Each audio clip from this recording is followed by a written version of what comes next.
नमस्कार। प्रमुख हिंदी कहानियाँ और भारतीय समाज नामक पाठ्यक्रम के अंतर्गत जारी इस व्याख्यान श्रृंखला में मैं आज महान कथाकार मुंशी प्रेमचंद की कहानी सदगत के रूप पक्ष पर चर्चा करूँगा। उसके शिल्प कौशल के बारे में आपसे बातचीत करूँगा।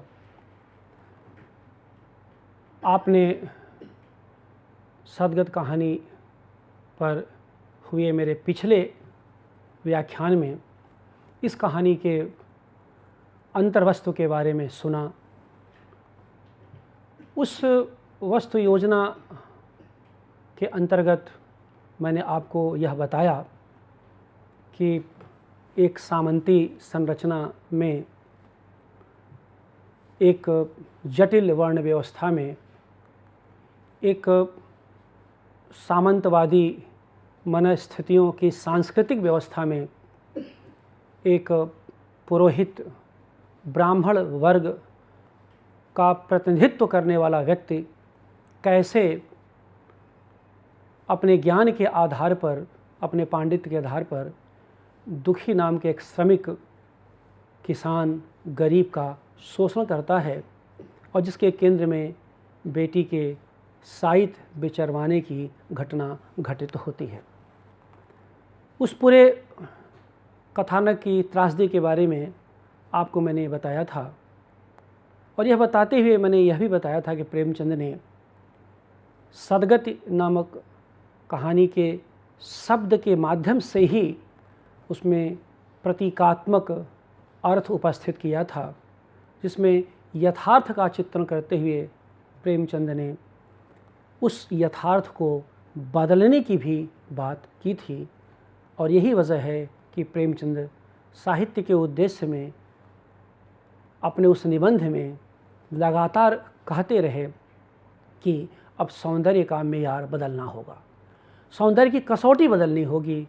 यह जो सदगत कहानी है उसी सौंदर्य की कसौटी को बदलने का आधार बनती है।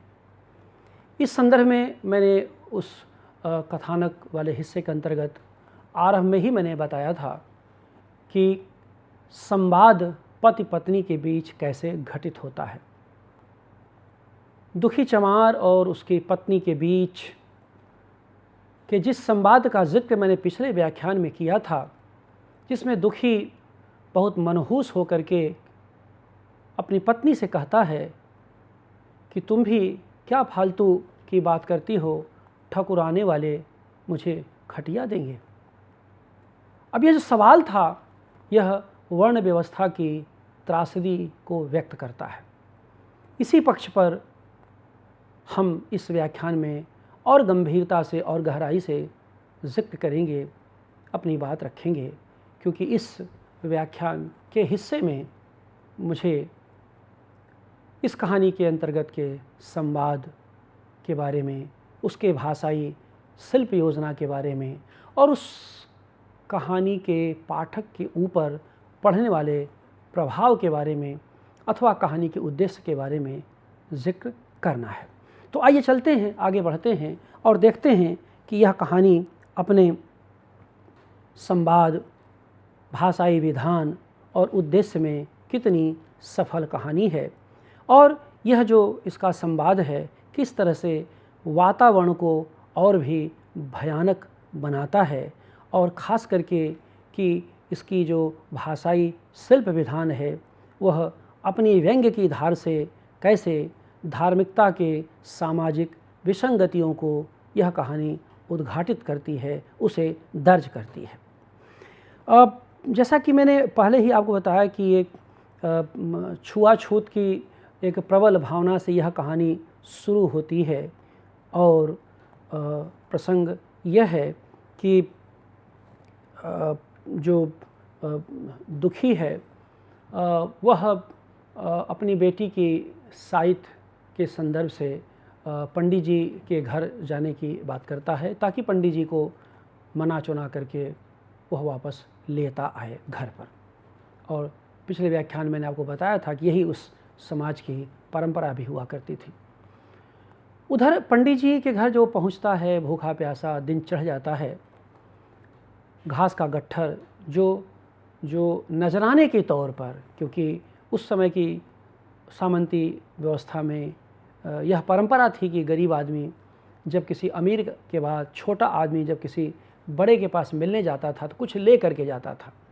अब सोचिए कि दुखी के पास ले जाने के नाम पर केवल घास है और कुछ उसके पास नहीं, लेकिन उस घास को इतनी आत्मीयता से, इतने प्यार से ले जाता है, इतने सम्मान से ले जाता है। उसको लगता है पंडित जी गाय के लिए इस घास को देख करके खुश हो जाएंगे, लेकिन पंडित जी देखते ही खुश होने की बजाय बहुत तरह के सवाल उससे पूछते हैं। पंडित जी घास को वहाँ पर रखवाते हुए कहते हैं कि सुनो, थोड़ा सा गोबर से उसारा भी लीप दो, भूसा भी खलिहान से लेते आओ। तो 10 तरह से सवाल पूछते हैं और सवाल पूछने के क्रम में बहुत सारे काम सहेज देते हैं। प्रेमचंद ने पंडित घासीराम और दुखी के बीच के इस संवाद को जिस तलखी और मार्मिकता के साथ चित्रित किया है वह आपको सुनना चाहिए, आपके सुनने लायक है। उससे ही कहानी की गति का पता चलेगा और आपको ये भी पता चलेगा कि अपने समापन में, अपने निष्कर्ष में दुखी जिस मृत्यु को प्राप्त होता है उसकी बुनियाद इसी संवाद में अंतर्निहित है।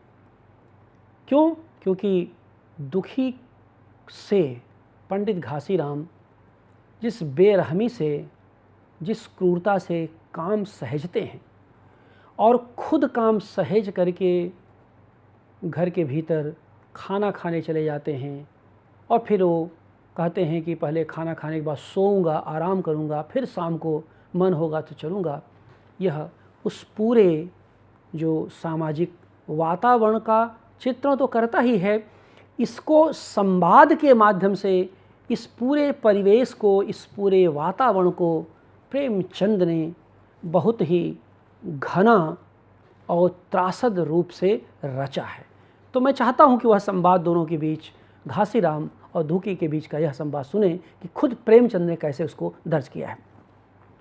दुखी को देखकर श्रीमुख से बोले, आज कैसे चला रे दुखिया?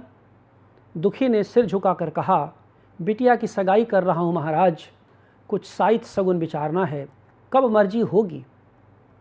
इस मर्जी पर आप ध्यान दीजिए, कब मर्जी होगी? घासी, आज मुझे छुट्टी नहीं है, हाँ सांझ तक आऊँगा। दुखी, नहीं महाराज, जल्दी मर्जी हो जाए, जब सामान ठीक कर आया हूँ, सब सामान ठीक कर आया हूँ, यह घास कहाँ रख दूँ? घासी, इसे गाय के सामने डाल दे और जरा झाड़ू लेकर द्वार को साफ कर दो। यह बैठक भी कई दिन से लीपी नहीं गई है, उसे भी गोबर से लीप दो, तब तक मैं भोजन कर लूँ, फिर जरा आराम करके चलूँगा। हाँ दुखी, यह लकड़ी भी चीर देना, खलिहान में 4 खांची भूसा पड़ा है, उसे भी उठा लाना और भूसौली में रख देना।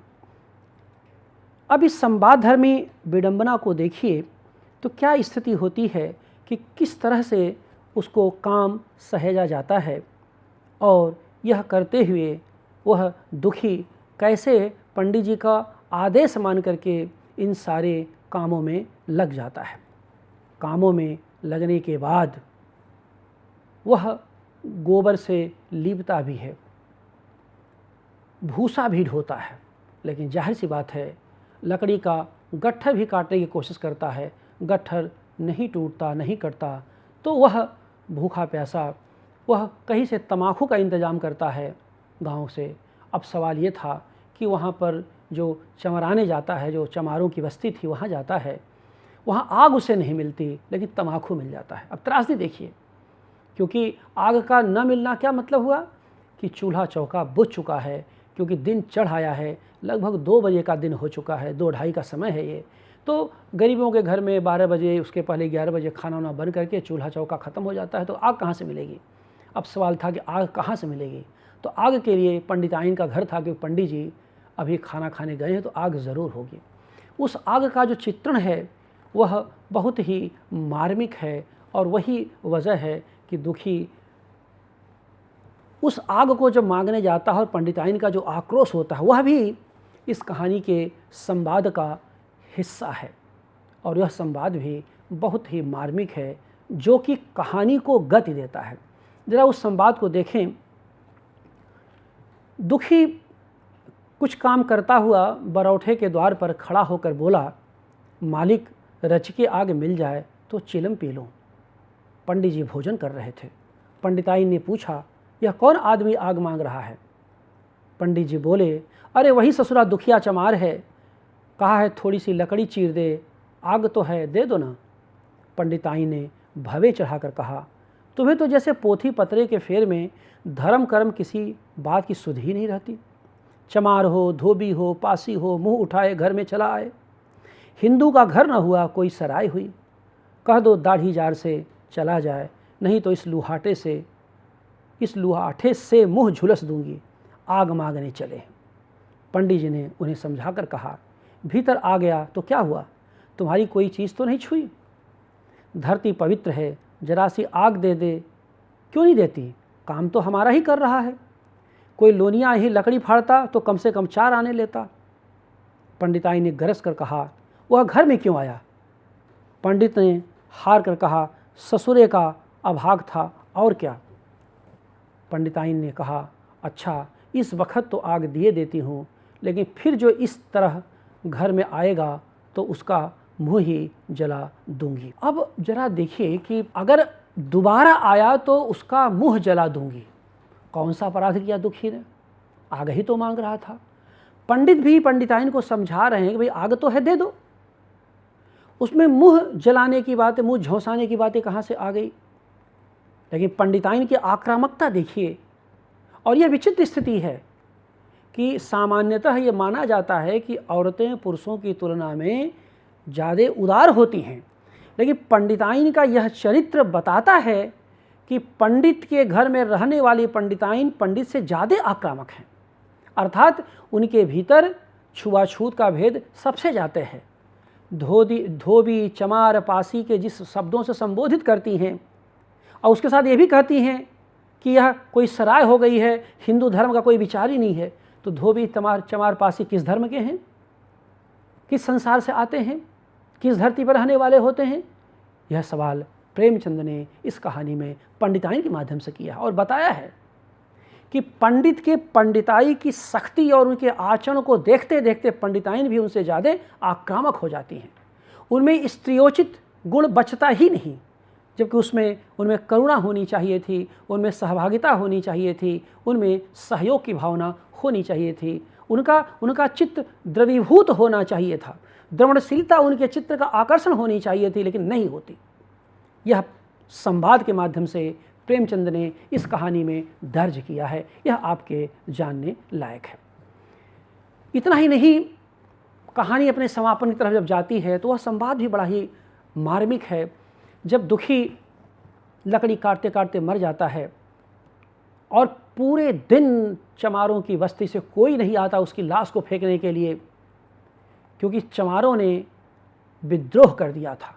अब देखिए, विद्रोह की आंध भी इसमें अंकुरित हुई है, और उस विद्रोह कहा कि नहीं, जब मरा है इनके काम से तो ये लोग दाह संस्कार करें, हम लोगों से कोई मतलब नहीं है। और चिल्लपों घर में मचना शुरू हो जाता है। उधर रोवन पीटन, चमारों की बस्ती में रोवन पीटन भी होता ही है। रात पूरी बीत जाती है, लेकिन चमारों की बस्ती से दुखी का शव पड़ा हुआ है। जीते जी उसके जीवन में सुख नहीं मिला, लेकिन मृत्यु के बाद भी दुखी ही है, जैसा कि नाम से चरितार्थ है। सुबह होती है तो पंडित जी उसके दोनों पैरों को पशुवत बांधते हैं और डंडा डाल के घसीटते हुए गांव की बस्ती के बाहर ले जाते हैं, और कहानी यहीं पर समाप्त होती है। लेकिन आप देखिए कि शव पड़ा हुआ है, सौदाह के लिए कोई तैयार नहीं है, लेकिन रोवन पीटन उस परिवार में मचा हुआ है, चमारों की बस्ती में, जो जानने वाले दुखी के हैं।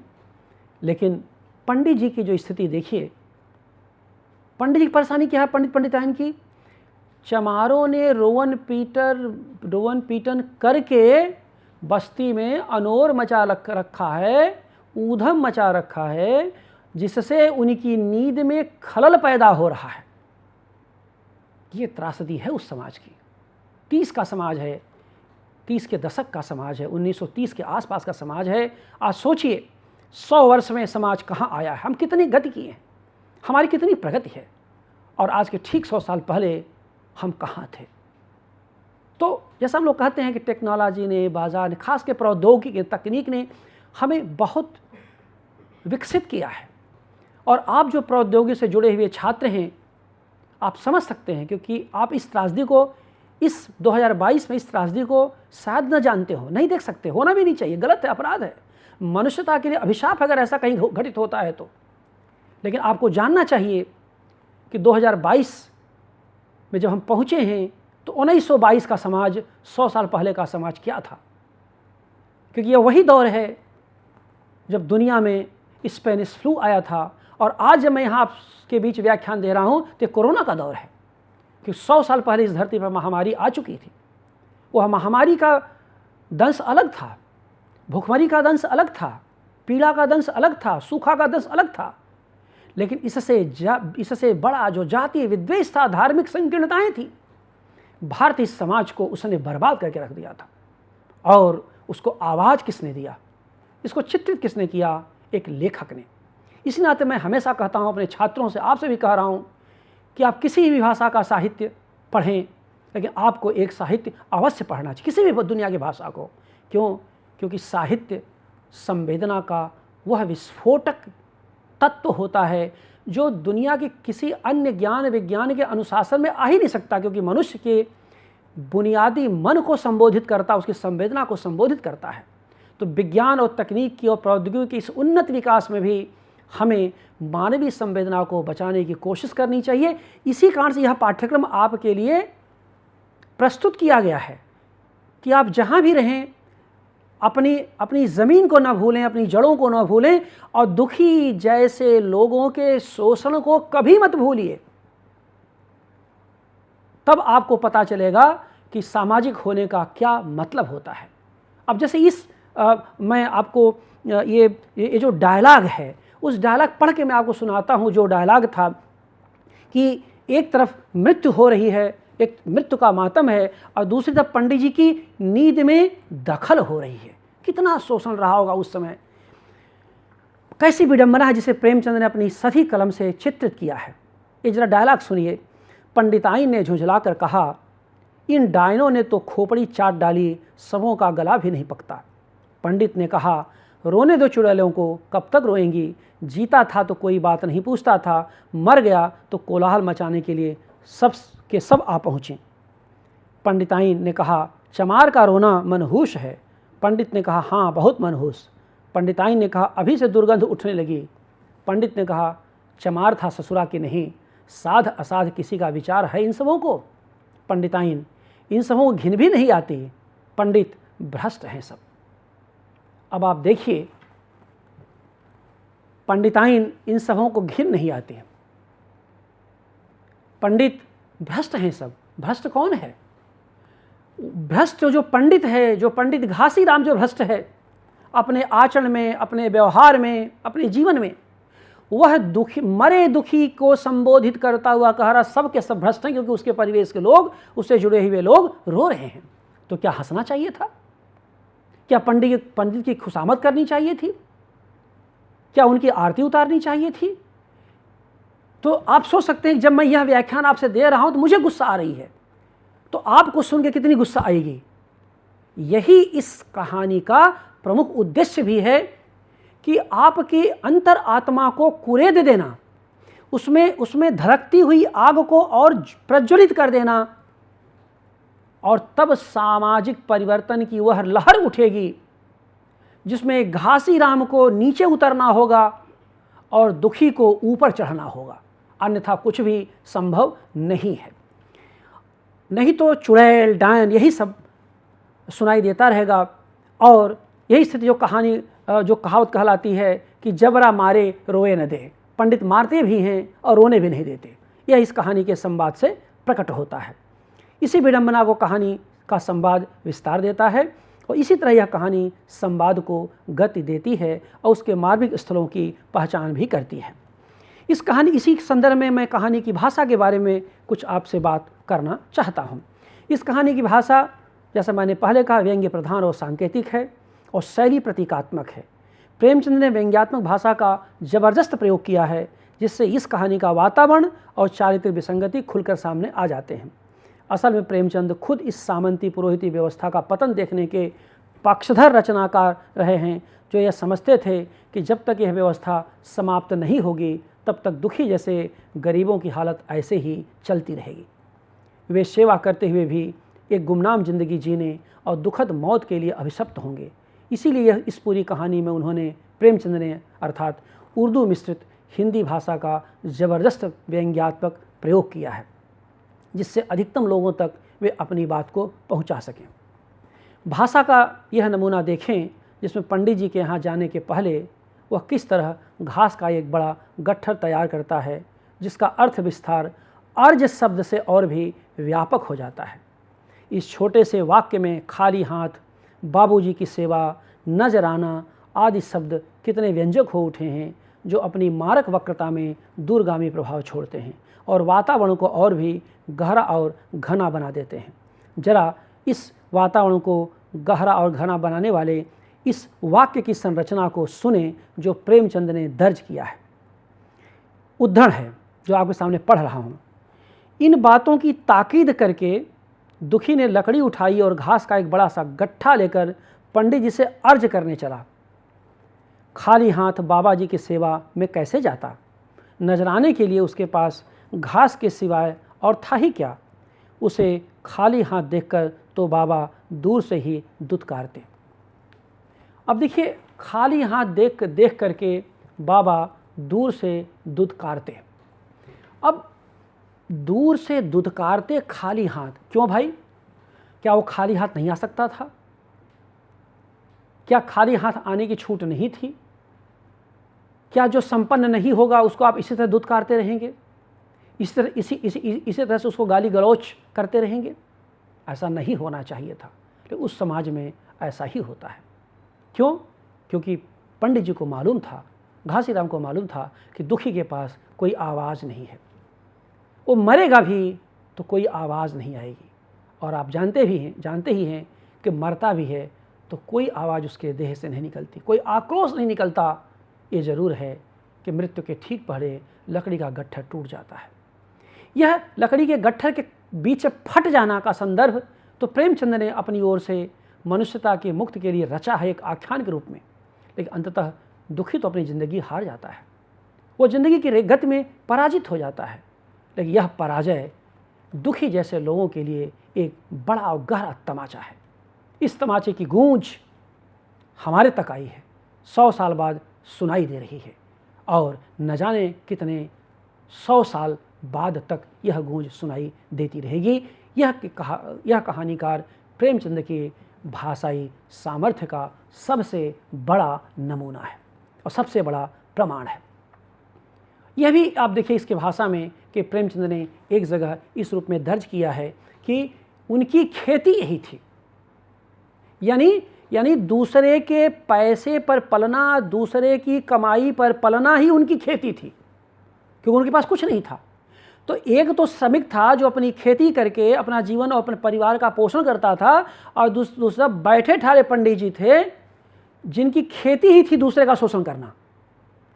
तो इस रूप में आप देखेंगे कि इस कहानी की जो भाषा है वह कहानी के कथानक की आंतरिक विसंगतियों को दर्ज करने में पूरी तरह से समर्थ है, और इस सामर्थ्य के बहुत सारे नमूने पूरे कहानी में फैले हुए हैं, जिनके सबके उद्धरण मैं नहीं दे सकता। जब मूल कहानी आप पढ़ेंगे तो आपको खुद अंदाज लगेगा, या इस व्याख्यान को सुनेंगे तो आपको इसका पता चल जाएगा।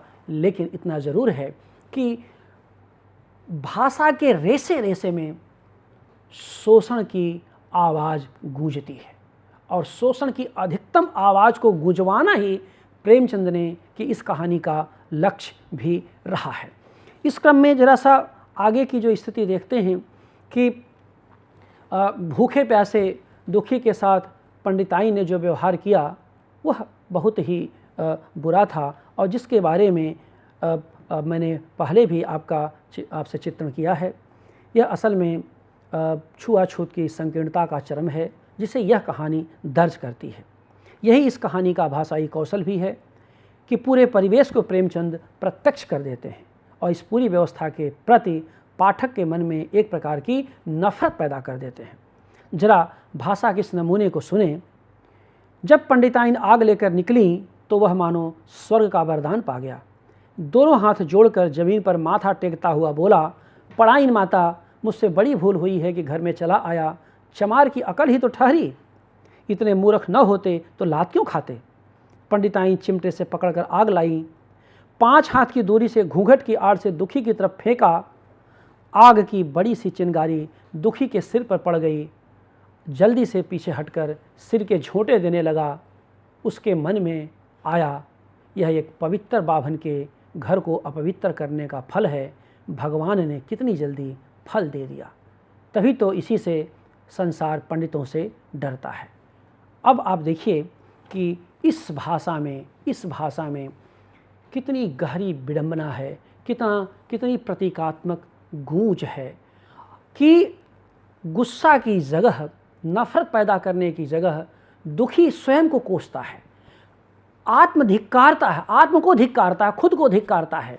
लेकिन दुखी का यह आत्मधिक्कार प्रेमचंद ने जिस भाषा में रचा है वह बहुत ही कारुणिक है और इसी आत्मधिक्कार के कारण से हमारे आप जैसे पाठकों में, श्रोताओं में गुस्सा वो पैदा करने में समर्थ होते हैं, पंडित के प्रति घृणा पैदा करने में वो समर्थ होते हैं। और प्रेमचंद के महान कथा नायक, कथा सम्राट बनने के पीछे की यही कथा भी है कि कई बार बगैर निष्कर्ष के भी अपने पाठक की बुनियाद को, उसकी संवेदना को गहराई में हिला देते, झकझोर देते हैं।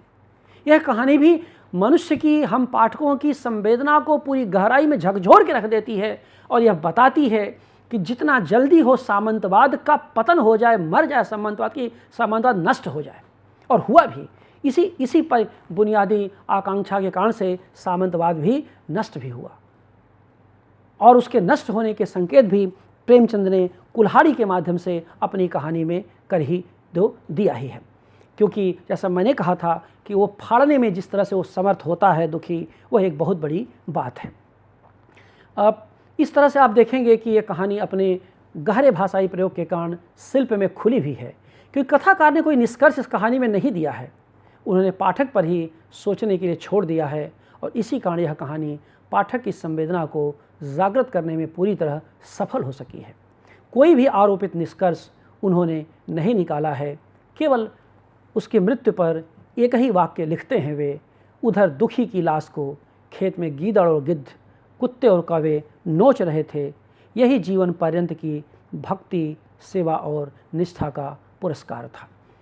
अपने इसी भाषाई गुणों के कारण यह कहानी अपने प्रभाव में बहुत दूर तक यात्रा करती है। इसके निहितार्थ बहुत गहरे हैं।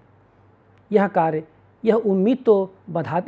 यह उम्मीद बधाती ही है कि एक न एक दिन सामंतवाद की जड़ें अवश्य उखड़ेंगी और श्रमिक को समता, न्याय और स्वाधीनता की हवा मिलेगी।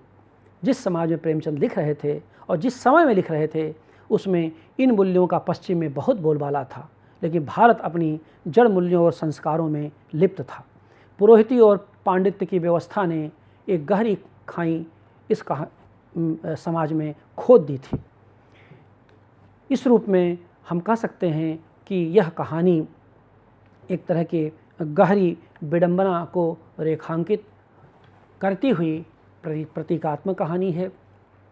जीवन की गहरी विडंबना, जीवन के गहरे यथार्थबोध, सामाजिक संरचना की विसंगति, मनुष्य का मनुष्य से प्रति शोषक और शोषण का व्यवहार, उच्च और निम्न वर्ण के बीच की बढ़ती हुई दूरियां, इतना ही नहीं ज्ञान के बुनियादी स्रोतों तक खास वर्ग की पहुंच, बहुत सारे अलक्षित सामाजिक लोगों को ज्ञान और आर्थिक संसाधनों से वंचित करना, यह पूरे के पूरे सामाजिक संरचना का वह पहलू था 20वीं सदी के आरंभिक दशक में तक था बना हुआ था, जिसके भीतर यह कहानी विकसित होती है।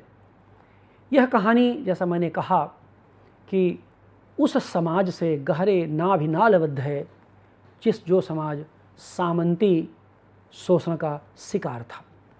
लेकिन उसी के दायरे में यह नए बदलते हुए समाज के आहट की भी कहानी है, जिसमें कुल्हाड़ी की उपस्थिति बहुत ही सांकेतिक है, जिससे कि लकड़ी का गट्ठर टूट जाता है। तो इस तरह से आप देखेंगे कि सामाजिक चित्रण के साथ साथ समाज को बदलने की कोशिश करना प्रेमचंद की इस कहानी का लक्ष्य रहा है।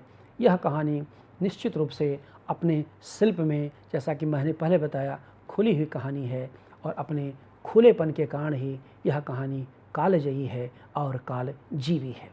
कालजीवी होने के कारण ही यह एक कालजयी कहानी है, क्योंकि अपने समय में जीती है और अपने समय में जीती हुई अपने समय को अतिक्रमित भी करती है, क्योंकि यह कहानी इस नाते केवल साहित्य की। तो मैं ये कहना चाहता हूँ व्याख्यान के अंत में कि यह जो कहानी है, इसमें दुखी मर के भी जिंदा हो जाता है, और वह इस अर्थ में जिंदा होता है कि हम पाठकों के भीतर सामंती संरचना के बीच एक विद्वेष की भावना, एक गुस्से की भावना पैदा कर पाता है। और यही वजह है कि नई पीढ़ी ने दुखी को अंगीकार किया, दुखी को अपना सहचर बनाया, लेकिन पंडित घासीराम को किनारे कर दिया। और यही संवेदना, यही भावाकुलता हमारी नई पीढ़ी तक आई है, और यही प्रभाव है। और आप सब जो भी प्रौद्योगिकी, तकनीकी या कि कला या विज्ञान से जुड़े हुए छात्र इस व्याख्यान को सुनेंगे, मैं समझता हूँ कि जिस तरह से यह कहानी मुझे भीतर तक विचलित करती है, मुझे गहरे आंदोलित करती है और एक गहरा प्रभाव छोड़ती है, वही आपके ऊपर भी गहरा प्रभाव छोड़ेगी। और अंतिम बात यह कि मुझे पूरा भरोसा है कि यह कहानी पढ़ने के पश्चात कम से कम आप वह कार्य अपने जीवन में कभी नहीं करेंगे जो घासीराम ने दुखी चमार के साथ किया था। आपने इस व्याख्यान को सुना, बहुत बहुत धन्यवाद।